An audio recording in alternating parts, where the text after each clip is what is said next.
This is kinda long and not incredibly scary, but here's a weird experience I had while working as a camp counselor in Minnesota. Not Skinwalker or Native American shit. Be me, 17, work at a summer camp in Minnesota. Place is about 4 hours north of the Twin Cities. North Woods, lots of lakes and not a ton of people. Second year as counselor. It's a sleepaway camp, so you get like a cabin of 8 to 10 kids for a week with one other counselor helping you. Camp is about 15 minutes down a dirt road from the nearest town. My 3rd week into my 7th week stint. Things are going well. Just a few shitty kids I've had to deal with, but nothing special. Co-counselors have been fine too since everyone's pretty close. It's a YMCA camp, by the way. Praise Jesus.jpg. Start of 3rd week. I get my new co-worker for the week. French dude named Pascal. Like 15 to 20 Frenchies work at the camp because of some YMCA exchange program. Most of them are pretty normal. Pascal's chill, but English is a little iffy. Start our week with no issues, but campers are ages 10 through 12, which is basically the worst to deal with. Dick jokes, cursing, preteen rebellion, and body odor, etc. Surprisingly, not that bad. They like us, so everything is fine from Sunday, when they arrive, till Wednesday. On Wednesday, we do our overnight. Basically, where our cabin packs tents and foods and goes camping for one night at a campsite of our choosing that's about 1 to 4 miles from the main camp. I've done it many times, so not really an issue, especially with an older age group. Counselors choose the campsite, so I picked this one named Lone Pine. Never been to it. About 3.7 mile hike from the main camp, run it by Pascal. Him and the campers don't give a fuck. Excited to go out and fish, make fires and shit. We head out right after lunch. Counselors wear these big ass bags called Duluth packs. They have our tents and food. Hike there takes a while, but it's really pretty and nice weather. Get to the site. On a small lake. There's so many in this area of Minnesota that if there's no houses on it, probably doesn't have a name. Average size site, but super dense trees around it. Like at least twice as dense as most of the forest in the area. Since I'm a dumb fuck, I think this means more firewood instead of being sus. Set up tents, make fire. Pretty average night so far. Catch fish and cook dinner. Tell ghost stories. Swim in the lake. Cheesy summer camp shit. Kids get in their tents at about 10. Pascal has a watch, and we have a walkie-talkie for emergencies, but that's it for electronics. Pascal and I talk about 12, girls and friends and Minnesota shit. Head to our tent and sleep. At like 2 a.m., wake up to a distant tornado siren. Sounds like a stereotypical air raid noise. If you grew up on the plains, you know how eerie this shit is. I lived in southern Minnesota. Tornadoes were pretty common in the summer there. Not up in the North Woods though. In my 8 years of going to camp, only heard of a tornado warning once, let alone a full alarm. Also didn't think we were close enough to a town to hear it. Also didn't know they even had one. Either way, Pascal is freaked out because no tornadoes in Paris. Pussies. Some kids understand, others don't. We all get our stuff but leave the tents because I don't want to be out here wasting time if this tornado comes. It's also dark, like way too dark. Everyone grabs clothes and a flashlight. Get single file and follow the trail out of the site. Super ominous with no animal noises whatsoever, and these distant sirens and whipping wind being the only thing we hear. Kind of hustling. One kid trips and falls, skins knee. Realize we forgot the first aid pack. I want to keep going, but kid turned on bitch mode. Pascal says he could run back to get it since we're only 5 minutes out. 15 minutes pass. Pascal comes running back with the first aid, and a terrified look. Still freaks me out to this day. Dude is fucking white as shit. Tosses me the pack and starts speed walking out of here. Kid barely has time to bandage his knee. I'm weirded out. Wind sounds odd too. Like you know when an old tree sways in the wind? That groan all around us. No moon, no stars. Just a groan and that fucking siren. Can't believe I didn't notice anything off in the moment. As we keep walking out, I get the walkie-talkie and radio in that our group is coming back to camp. Silence for a minute. Wind gets creepier, and some kid says they hear footsteps in the wood. Others think they're joking and say to fuck off. I'm still trying to radio in, and Pascal is 15 feet in front of the group, still not fucking talking. Shit is hitting the fan.jpg. Eventually, my camp director responds, Anon, what's going on? Just give me a van to the entrance to the Lone Pine site ASAP. Camp has a van for shit kinda like this. I'm panicking. Director can hear, so he just goes, okay, I'll be there soon. Should have mentioned the tornado sirens. They get louder, but we're walking in the opposite direction of the town. Those damn sirens. We get to the entrance of the trail. More and more kids mention footsteps. I think I heard them too, but hard to tell with the siren and wind. Still wondering why it's so dark. Spend a lot of time out in the woods out here, but this is different. I radio in and ask where the van is. 5 minutes out. Kids are crying, Pascal's sitting in the road silent, and my radio suddenly goes to pure static. I'm freaking the fuck out. Drones of trees continue. And now this one kid said he saw a person running in the woods. I scream at him to shut up. I'm losing it. Van finally comes. We all run inside, screaming, and some kids say people are running around the van. Driver's my friend. Sees my eyes and knows he has to fucking floor it back to camp. We get back to camp, but camp is empty. When there was a tornado drill, everyone goes to the bathrooms underneath the lodge because it's safe. We run there, ignoring the driver. The counselor steps out in a towel, just showered. Whole camp isn't there. What the fuck? Camp director heard the noises we were making, runs out of the lodge, tells me to calm the fuck down, takes my kids inside. Staff calms them down, notices Pascal, takes him inside too. A few more counselors come and they talk to me outside, tell them about the tornado. There is no tornado, they say. System failure.mp3. Ask me what side I was at. Say Lonely Pine. One counselor whistles, like that damn you fucked up whistle. Director frowns at me, tells me I wasn't supposed to go out there. Close it down for maintenance over the summer. Well, I didn't know that. Tells me we'll sort it out tomorrow. Get some sleep. We all sleep in the lodge because we're scared. Next morning, some parents come to pick their kids up. Lucky bastards. Pascal isn't okay though. He still won't talk. Only in rapid French to other Frenchies. They seem spooked. Pascal goes home basically. Gets an early flight home. Gets driven into the cities that day and never comes back to camp. Frenchies won't tell me what he saw. Only Ambra. Thought that was Spanish for French. No help. Anyways, camp director drives me out the site that day to pick up the tents. Tell her what happened. She nods, believes me clearly, but won't elaborate. We stay out of this area now. Sorry I didn't tell you. Get to the site. Tents are shredded. Looks like they lost a fight to a wolverine. Director doesn't look surprised. Tells me to clean up, goes to the fire pit, and dumps some shit in there, and mutters a few words. She hushes me, and finishes her little monologue. Some language I can't understand. Latin or native, I don't really care. We walk out there in silence. Footsteps. Towards the site. Opposite direction from us. I start to panic again. Director tells me to relax. Get to the van. Basically says don't fuck with this place or say anything to anyone. Won't give me any more info, but doubles my pay for the week. That makes it better. Rest of the summer was normal. Never came anywhere near Lone Pine site ever again. Still don't know what happened. So many things happened and I'm so confused.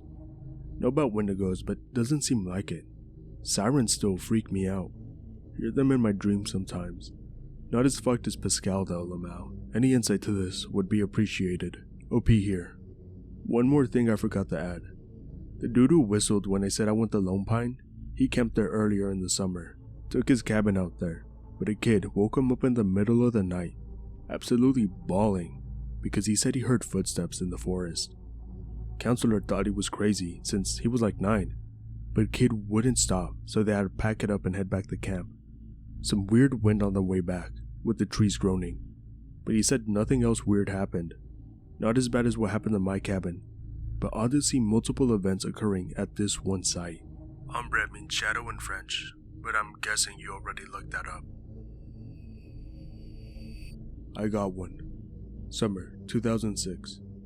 Year after Hurricane Katrina. New Orleans was all fucked up. A lot of neighborhoods were badly flooded. The houses needed to be torn down and rebuilt. They were too far gone. My group of friends and I were graduating high school and heading off to college in the fall, doing what high school kids do before they go off to college, hanging out, drinking, and smoking weed. One of my friend's parents' house was in one of the badly flooded areas. The house was abandoned but still had electricity running to it. All the streetlights were damaged and didn't work, and the neighbors had left too.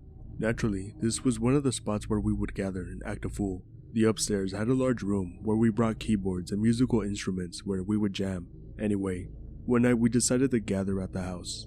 The night was really dark and foggy. Fog was thick and blanketed the neighborhood. Extra creepy. There were about 9 or 10 of us. 4 or so were girls and the rest were guys. We always entered all stealthy and kept quiet for the beginning, just to make sure we were the only ones, and no curious cops or whatever scoping us out. Get inside, head upstairs, drinking some beer, shooting the shit. Alcohol hits the bladder after a while. Time to piss. Head downstairs. Most of the interior lights were damaged, so I grabbed my flashlight. Pissing in the bathroom under the stairs. Feels good. Finishing up, I hear a muffled noise coming from a corner room of the ground floor. It can't be my friends. I was right under the stairs and would have heard someone come down. I hear another noise. I cut off the flashlight. Quietly peer around the corner and look into the kitchen. I see trash littering the floor. It's new, not brought in by the storm. We didn't really mess around on the first floor, and there's a bunch of stuff out of place. Something isn't right. I had a knife on me, and after the incident in the story, I damn near always make sure I carried one after that, and whipped it out. The downstairs bedroom had dirty mattresses and bent spoons. What looks like old dried blood smeared on the wall, brown and fetid. I distinctly hear footsteps this time, nearing my location. Wheel around to my left side. There's a dirty looking girl standing in the doorway. Couldn't have been much older than me. We both scream. I draw my knife, holding at arm's distance. She's saying, "We don't want to hurt you. We don't want to hurt you," over and over. My flight or fight reflex is kicking in hard. A guy emerges from the shadows. He was shorter than I was, but wiry muscles. Long dirty hair that obscured his face. Tattoos all over. Wore dirty, all black clothes. Being in his presence literally made the hair on my body stand on end. Scary fucking dude. He doesn't say anything. "Don't come any closer, I'll stab you," I say. Girl looks nervous, and the dude does not. I back out of the room, keeping the knife pointed. Run upstairs. All my friends are high/drunk, oblivious to the situation downstairs. They were jamming on the instruments. Didn't hear anything. I tried to spit out what just happened. "People downstairs. Fucking creepy people. We need to get out of here." Girls are laughing. No one fucking believes me. "Nice try, dude. You're gonna have to try harder than that." "Haha, you're just high. Have another beer." As I'm getting more and more pissed, we hear footsteps coming up the stairs. The room goes silent. The girl and the evil dude walk into the room. The girls with us scream, "See? I fucking told you I wasn't lying." Kinda funny looking back at the moment. But now we're stuck upstairs with these people blocking the exit. Nowhere to run. The girl is repeating, "Don't call the cops. We don't want to hurt you." Scary dude says nothing. My friend who owned the house says, "Get the fuck out of my house." Scary dude pulls out a grimy scalpel from his pocket. "You don't want to do that." The only thing he said during the entire encounter. I have my knife extended at him. Grimy girl starts pulling on the dude. "Come on, let's go." Guy glares at us for another 10 seconds or so. Felt like an eternity. He puts the scalpel in his pocket and walks downstairs without saying a word. We looked out the window and see the duo disappear into the fog. We went downstairs to investigate. We found bent spoons, empty syringes, 5 grimy bare mattresses, 9mm bullets, hobo food like Chef Boyardee, a lot of dirty panties, a map of the New Orleans area with 10 or so places circled in red, several Louisiana driver's licenses, over 10 of them, dried bodily fluids on the walls. Assumed it was blood. We didn't touch anything. My friend told his dad about the incident and called the cops. The cops said that some of the people in the driver's licenses had been missing since around the time of the storm. The dude we met that night was up to something. We never returned to that house. They bulldozed the house soon after. It's been about a decade since I went sober and cleaned my life up. I'm alone around the house for the evening. My wife's working. We don't have any kids and I'm homebound with a broken leg thanks to an accident at work. I don't like speaking about this incident, but it's been lingering with me the past few days. Need it off my chest. I'll try my best to Greentexts. I've been a lurker for a while, but never shared the shit that happened to me until now. Be 23-year-old. No chance of getting into college. Grew up and live in an utter shithole town in California. Already have a criminal record. Stabbed a few people, robbed a place, got into trouble. Nobody's gonna hire me. Parents kicked me out, so I'm bumming with my best friend and weed dealer, Dwayne. Dwayne's pretty rich for someone in a podunk fuckhole town in Southern Cali, mostly because of his business. He pitches to me, in the middle of a marijuana stupor, that he got an offer from some black guy to start selling harder shit. Crack, PCP, MDMA, if I remember correctly. Higher than a giraffe pussy at this point, so I'm nodding along. He walked me over to a stash of what the black guy offered him in his wardrobe. I blurred out something. I honestly can't remember what I said, but apparently I agreed to start helping him sell it. He offers to hook me up with a sweet 75% discount and cut off the profits if I go along with him. Shit, fuck it. Not like I haven't been to jail before, plus I need the cash and I want the drugs. First day hustling goes smoother than we expected. mostly selling MDMA to ravers and college kids who are breezing through town for some party or another. We make a killing, about $1,000 by the end of the night. We split it. I crash on his couch, repeat for a few weeks until I got an apartment, and Dwayne has me buy half an acre of land out in the boonies to serve as a dead drop point for him and the black guy. I'm starting to get nervous at this point. I think around this time I'd seen one of those cartel executions and it put the fear of God into me. Stop sampling my own product. Never touched the crack, but even the weed I started to go cold turkey. Dwayne's getting more erratic, calling me in the dead of the night, telling me to dump half the week's supply when we're out dealing again. A more sophisticated deal than we usually do, hustling on a street corner. Some young rich guy's hosting a party. His go-to dealer flaked last second. He knows what we're carrying, so he contacted us. Mid-party, we show up to his decent-sized mansion in a city over. We go into his little office and sit down and start unpacking shit. He casually tosses us a few fat wads of $100 bills. Some chick who was sitting on his lap leans over and grabs one of the bottles of PCP. We didn't get pills in this package, but it was crystals. So she casually crushes it up, makes a line, and snorts it. Dwayne and the guy are talking about something. I'm starting to zone out watching this girl. Watch the color drain from her face. Her hands start shaking. She goes to stand up but falls. Cracks her head open on the desk. First thought is she's ODing. Couldn't be possible. One crystal that small couldn't even be 30 milligrams. She starts puking. Her vomit is fucking pitch black. Dwayne is panicking, screaming at this guy about what she's on. Guy shoots for his phone to call 911. Dwayne looks at me. I'm frozen, mouth agape, watching this poor chick spasm and vomit all over with a gash in the side of her head. Her nose and fucking eyes start bleeding. She starts choking on her own vomit. God, that fucking sound. The memory still makes me a little shaky. Watch as Dwayne lunges over the desk and grabs the guy by the throat. I book it. Dwayne is screaming after me, he's gonna fucking kill me. Turn around. Last look I get of the girl. Her face is starting to turn beet red, and she's trying to get back on her feet. I start crying. Whole party is disrupted. People start running, thinking something's up. Police called. I fessed up. I told them exactly what happened. Dwayne gets life in prison with no chance of parole, charged with murder along with dealing and aggravated assault. I get 20 years. Part of the deal being since I sold out Dwayne, I'd get out quicker. I don't know what to add to the end of the story. I don't know if there's any moral to it. Don't deal drugs, don't do drugs. Check your badges if you insist. I don't know anymore. Shit haunts me though. Alright Anons, this happened to me something like 10 years ago. Be me, 8-year-old French kid, in the French Alps, in a chalet. Be with a group of parents, co-workers, children. Group from 8 to 13 years old. My face when I'm the youngest. The evening, decide to hang out because parents are having a boring dinner party. Snow's everywhere. The 13-year-old dude is guarding us. It's pitch black outside since it's 9 p.m. Decide to go wander around the old village. Only a few lights there. Come across this weird and creepy looking bear-shaped wood sculpture. Whatever.jpg. It's really slippy because of the ice. Cross the old village. Arrive at the end. Decide to go back on our steps and head back home. Walk a few steps. Hear a creepy screeching behind us. Oh shit, oh shit, oh shit, .gif. Turn back. The fucking bear sculpture's there. Behind the sculpture is a super tall black figure staring right at us. Nope.jpg. Run like hell. Even 13-year-old badass dude is horrified. Kinda ridiculous because we slip everywhere on ice. About 5 minutes later we stop running because we think he followed us. Look behind. Still the fucking bear wood sculpture.gif. No tall black figure anymore though. Screeching comes back. A voice coming from behind the sculpture. Renevez jouer. Translates to come play again. For you anglophones. We nope.jpg again and decide to never come back to this part of the village. Next morning, tell my parents about it. Oh Anon, you were just scared by your imagination. I know it wasn't my imagination. See other kids from the evening. We all agree to never talk about this again. Visit the old village at daylight.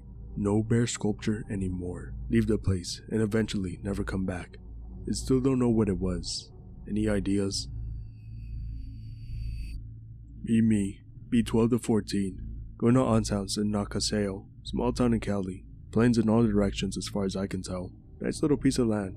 Has a stream running through the back of the property. Usually had bigger family gatherings there. 30 to 50 people, big barbecue. All of my family drinks quite a bit. Would go play with cousins down the stream, skip rocks, throw big rocks in for the splashems. Never got a chance to fish in it. Always wanted to. Mom and Dad get pretty sauced up one night. Think we'll stay the night, Anon. Dang it. A few other aunts and uncles decide to stay as well, so at least I get to kick it with some of my cousins. Between the house and the stream on the property was a trailer. This was my aunt's before they moved to the house. She brought it along, I guess. In good shape though. No TV inside, house or trailer, so we ask if we can play outside. Aunt says to stay away from the stream, but we can kick it in the trailer. Nothing else to do, .exe. So me and 3 other cousins, 11 through 17, go back to the trailer, hanging out, telling spooky stories. My aunt's house is supposedly haunted, so they're telling me some pretty epic stories, but I won't go into those now as I rolled a 42. Ended up dozing off on one of the couches in the trailer. Wake up, no idea what time. No phones or watches when I was that young. Cousin's gone. Hear some noises outside though. Thought I heard talking too, but it wasn't a language or words that I knew. Think cousin's fucking with me. Play it cool, just pretend to be asleep still. Continued noises / voices. After listening a few more minutes, I can tell it's coming from down by the stream. I peek through the small film-covered window, at a screen too. I can see 2 human silhouettes down by the stream, much taller than any of my cousins. Pretty dark. One of them looks like they're in the water. The other looks like they're just staring at the trailer. Nope, nope, nope. Here's some splashing about. I'm about 100 feet from the back door of the house and 50 feet from the stream. Stream, the trailer, the house. I can barely take it no more. I gots to goes. Bust open the trailer door and book it for the house. Behind me, I hear a woman yell something in a language I didn't understand. Make it inside, lock the door. Holy fook, holy fook, holy fook. Wake up cousins on couch and tell them, stop fucking with us, go back to bed. Fuck you guys. Stay up all night, watching back door, practically petrified. The next day, I tell my dad about it. He wants to investigate it. We walk down to stream. Nothing noticeably unusual. Once, at the edge of the stream though, we noticed a little patch of placed rocks in a circular fashion. Most were either flat, or some were large and obscured shaped. My face when I realized these were the rocks I was skipping yesterday. And the big ones. Those were my splashums. What were they doing with my rocks?